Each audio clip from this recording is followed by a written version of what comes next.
નમસ્કાર મિત્રો, વિડીયોમાં તમારું સ્વાગત છે। જી હા મિત્રો, અત્યારે હાલ મોટા અને મહત્વના સમાચાર સામે આવી રહ્યા છે। તો મિત્રો, સમાચારમાં વાત કરીએ તો મહારાષ્ટ્રમાંથી એક ચોંકાવનારી ઘટના સામે આવી છે। માત્ર 7 મહિનાની એક માસૂમ બાળકે ચોકલેટના કારણે પોતાનો જીવ ગુમાવ્યો છે। આ ઘટના ત્યારે બની જ્યારે છોકરી તેના ઘરમાં રમી રહી હતી અને તેને ચોકલેટનો ટુકડો ખાઈ લેતા અચાનક તેના ગળામાં ચોકલેટનો ટુકડો ફસાઈ ગયો હતો। જી હા મિત્રો, આ દુઃખદ ઘટના ત્યારે બની જ્યારે આરોહી તેના ઘરે રમી રહી હતી। રમતી વખતે તેને ભૂલથી ચોકલેટનો ટુકડો ગળી જવાનો પ્રયાસ કર્યો હતો, પરંતુ તે ટુકડો તેના ગળામાં ફસાઈ ગયો હતો।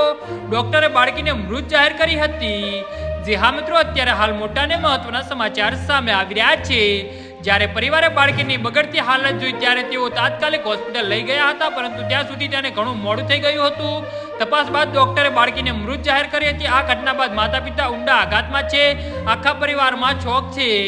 જી હા મિત્રો, નાના બાળકોના ગળામાં વસ્તુ ફસાઈ જવાથી પહેલા પણ ઘણા માસૂમ બાળકોના મોત થઈ ચૂક્યા છે। અગાઉ તાજેતરના છત્તીસગઢમાં બિલાસપુરમાં 16 મહિનાની એક બાળકીનું ગળામાં ચણા ફસાઈ જવાથી મૃત્યુ થયું હતું। પરિવાર સંઘર્ષ કરી રહેલા બાળકને હોસ્પિટલ લઈ ગયો હતો, પરંતુ ત્યાં સુધી તેનું મોત થઈ ગયું હતું। જી હા મિત્રો, તો આના વિશે તમારું શું કહેવું છે તો નીચે અમારી કમેન્ટ બોક્સમાં જરૂરથી જણાવજો અને અમારી યુટ્યુબ ચેનલને સબસ્ક્રાઇબ કરવાની ભૂલતા નહીં।